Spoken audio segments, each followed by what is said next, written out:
Du coup, tu as créé le restaurant et le prêt-à-porter sans crédit bancaire? sans crédit. Non. Non, là ça m'intéresse. Là, ça Mais m'intéresse. Est-ce que c'est l'argent qui était quelque part caché, non, sous le faut juste 2 matelas? choses. Faut OK. juste 2 choses. C'est pas compliqué, faut juste 2 choses. La première chose, faut avoir de l'épargne parce que j'avais de l'épargne pour ouvrir ma boutique de prêt-à-porter, OK? Et Mmh. ensuite, il faut avoir une gestion financière sur ton premier business qui va te permettre d'épargner, tout simplement et de réinvestir.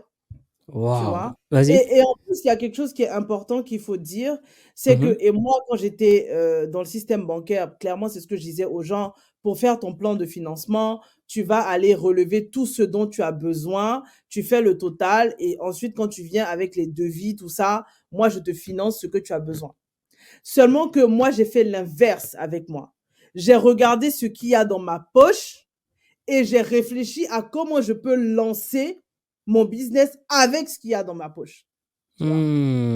Donc tu as adapté ton business À ce que à ton j'avais, revenu, on va dire. Ouais, à ce que tu avais. exactement, tu vois? Ça c'est Quand ça tu c'est fais ça dans c'est ce sens-là, mmh tu peux tester les business que tu veux. Par contre, quand tu commences tout de suite c'est pour ça que je dis: «Faut accepter de commencer petit».